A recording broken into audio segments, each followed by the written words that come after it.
Hello, and welcome to JP Morgan's Making Sense. I'm Khushil Nathoo from the FICC Market Structure and Liquidity Strategy team.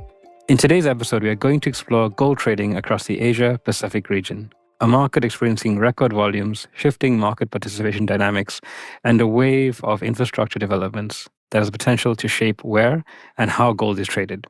To unpack all of this, I'm pleased to be joined by my JP Morgan colleague, Ravi Ramakrishnan, Asia's senior precious metals trader. Ravi, thank you for being here.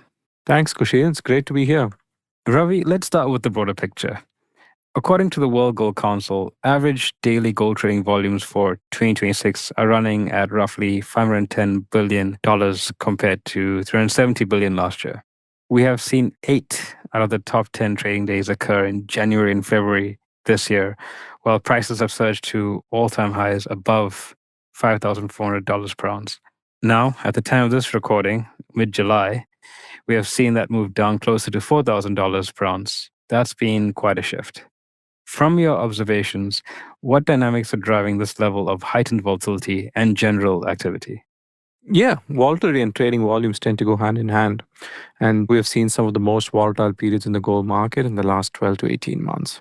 This has happened pretty much alongside record high gold prices. So, yeah, if we are comparing US dollar trading volumes, then yes, we are in times when the gold market has had its highest USD trading notionals.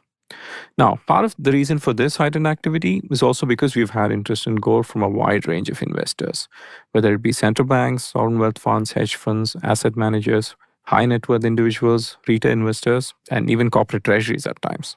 Let's talk about some of those institutional investors. Globally, we've been seeing a growing trend among systematic and macro hedge funds as they increase exposure to precious metals. And if you look closer in the region, private wealth and family offices in Asia have been doing the same. Now, gold has traditionally moved inversely to real interest rates. So what role is exposure to gold playing for these institutions, and particularly in Asia's gold trading landscape? Yeah, see, gold is becoming an increasing part of the investment portfolio. Previously, it was macro funds using gold as a hedge or a speculative trading position. But nowadays, we are seeing more systematic funds increasing their activity in the gold market. Now, this could be through trend following or arbitrage strategies. To your question specifically on Asia, based on what we are observing, the flows are increasing from Chinese investors, hedge funds, and ETF allocators in the region. Looking ahead, we see this as a growing trend, especially as gold liquidity deepens in this time zone. Ravi, people often think of gold being a physically driven market, but we've been seeing a notable shift towards electronic trading. The number of multi-dealer platforms offering gold trading execution has rapidly grown in recent years, and so too have e-traded volumes. In other asset classes, we've often seen electronic trading act as a catalyst for deeper liquidity and a more efficient execution. So with this shift underway, how important has electronic trading been in helping clients express their views? People often think of gold trading in its physical form, in the form of bars, coins, or even jewelry. But actually, gold trades like any other FX pair. And we have noticed that higher volatility has been a catalyst for bringing new users into our electronic platform, JP Morgan Markets Execute. We have seen all-time records on the platform this year in terms of volumes. But not just the volumes, even the breadth of the participation amongst clients engaging with us electronically has increased substantially. That's really interesting. Thanks for that, Ravi. And as these clients engage electronically, how are their execution preferences evolving? That is, are you seeing a difference across products, whether it be spot, swaps, or EFPs, as clients become more familiar with electronic trading? Indeed, we are seeing electronic trading protocols differ across products. For example, for spot, clients tend to prefer streaming prices because speed and immediacy are important. But when it comes to EFPs or swaps, depending on the sizes and the bespoke nature of some of these requests, these could tend to go on an RFQ sort of platform. That will help them execute the exact product that they need. And what about API usage? Oh yeah, we have seen an increased usage of API, especially from banks and brokers. I think APIs are less about expressing a market view and more about improving operational efficiencies, automating workflows, and reducing manual touchpoints. I see. That is a helpful distinction and brings us to the question of market flows. So central bank activity is often an important source of demand supply. In a recent central bank survey by the World Gold Council, respondents held favorable views on gold reserves, with 45% expecting to increase their own reserves over the next 12 months. And if we look at the latest central bank data, we can see some of this unfold. China's current gold buying run is up to 20 consecutive months, with not only the pace, but the size intensifying recently. I spotted May was up to 10 tons alone, the highest monthly addition since December 2024. And this pace still pales in comparison to the consistency of the Czech Republic, which is on a 39-month run of gold purchases, albeit in smaller sizes. Ravi, how should the market read the demand dynamics unfolding in this space? We've had consistent central bank demand since 2022, and that has in fact come amidst high and rising prices. With geopolitics still remaining very topical, I think this activity could just continue for the foreseeable future. To me, the key aspect of the central bank demand isn't necessarily just the price, right? But the changes in the geopolitical situation as we continue to move towards a multipolar world. Gold continues to remain one of, if not the largest non-fiat asset classes in the world. While it's tough to physically store and transfer this relative to fiat currencies, until we have broad-based acceptance of digital assets like Bitcoin within the central banking universe, gold will continue to dominate this space. And on the other hand, let's not forget about the retail investors, right? Oh yeah, absolutely. There were a significant drive of demand in 2025 through gold-backed ETFs. Demand was very much comparable with central banks. It was 801 versus 863 tons.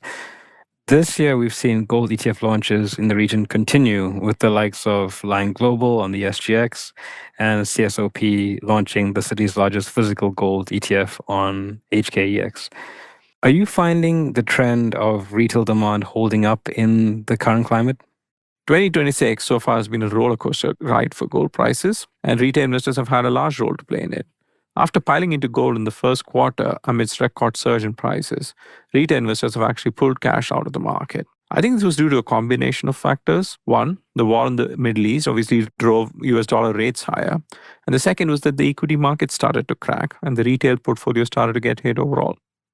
So while some of the outflows reversed a bit in April and May, we are once again seeing outflows in July. To your point about Asian retail ETFs, yeah, they've been adding to gold locally while their global counterparts continue to pull cash out of this market. So Asia certainly tends to be where most of the accumulation seems to be happening. Shifting gears a bit to the market infrastructure now, we're seeing build out happening across multiple financial centers in Asia. In January, you may recall Hong Kong's FSTB and the Shanghai Gold Exchange signed a cooperation agreement to establish central clearing, additionally looking to scale warehousing by 10 times in the next 2 years. Similarly, Singapore announced plans in March this year to turn the city into a gold trading hub, looking to strengthen vaulting and establish clearing and settlement systems as well. Do you see these developments shifting liquidity east in the long term, away from established centers? Firstly, I think these are great initiatives for the Asia Pacific region from a time zone perspective. And while the two initiatives are different in their own way, the key to their success, I think, is dependent on how they're able to attract liquidity and trading volumes. And this has to be from a wide variety of participants, ranging from central banks and asset managers to the retail investors. As you are aware, gold continues to operate largely in the OTC space, and the LBMA gold prices are the longest standing benchmarks here. China has become a dominant player in the last 2 decades in the gold market, especially as a key demand center. And the Shanghai Gold Exchange has evolved to become one of the most important price points to watch out for in the Asia Pacific region. Premiums and discounts in this Shanghai market has effects on the offshore gold price as it triggers both basis trading and also acts as a barometer for Chinese investment and demand. And then in that regard, is there a difference in approach taken by Hong Kong and Singapore towards their central clearing ambitions? And perhaps, what does this really tell us about their target audience? In Hong Kong, they're starting out with the largest set of clearing members, and these include Chinese headquartered banks and international banks. So Hong Kong will serve to connect China onshore market to the offshore investors in that way.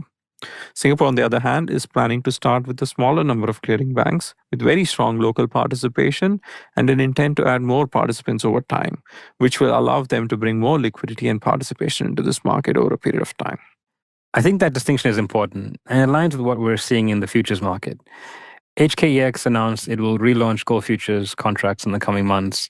The previous launch didn't get quite the liquidity it needed to meaningfully develop the market, and perhaps pairing it with Hong Kong's clearing infrastructure now can bring trading activity back to the region. You mentioned digital assets earlier, and we're starting to see the intersection of these two historically separate worlds emerge, that of the traditional physically gold-backed market and the digital assets ecosystem. often built around tokenization and blockchain-based settlement.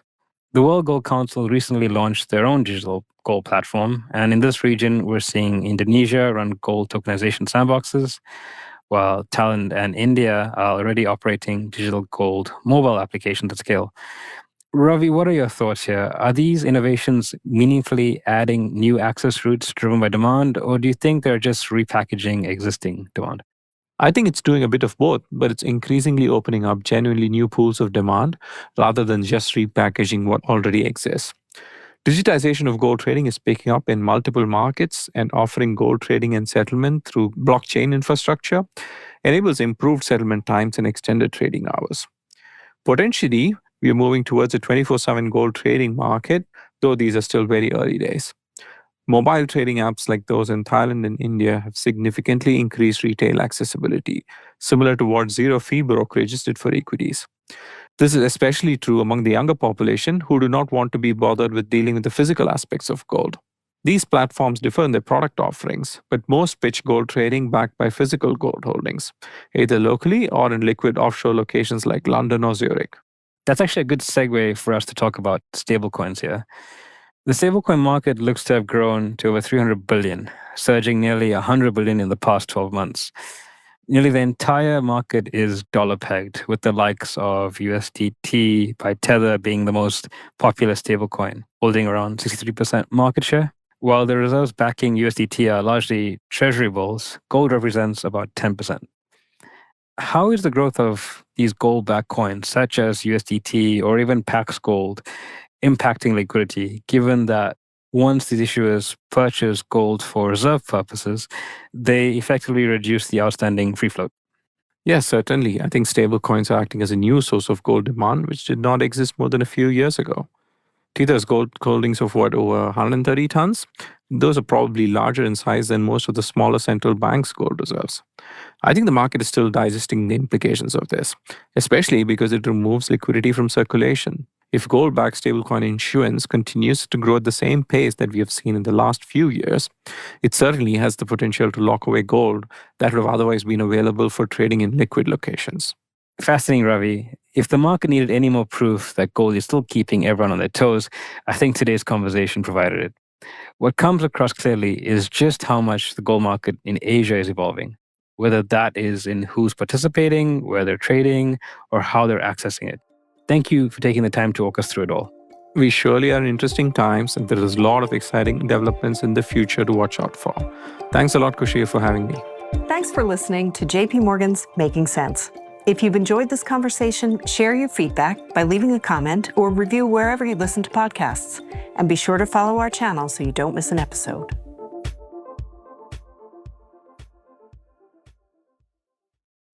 The views expressed in this podcast may not necessarily reflect the views of JP Morgan Chase & Co. and its affiliates, together JP Morgan, and do not constitute research or recommendation advice or an offer or a solicitation to buy or sell any security or financial instrument. They are not issued by research but are a solicitation under CFTC Rule 1.71. Referenced products and services in this podcast may not be suitable for you and may not be available in all jurisdictions. JP Morgan may make markets and trade as principal in securities and other asset classes and financial products that may have been discussed. The FICC market structure publications, or to one newsletters mentioned in this podcast, are available for JP Morgan clients. Please contact your JP Morgan sales representative should you wish to receive them. For additional disclaimers and regulatory disclosures, please visit www.jpmorgan.com/disclosures. Copyright 2026 JP Morgan Chase & Co. All rights reserved.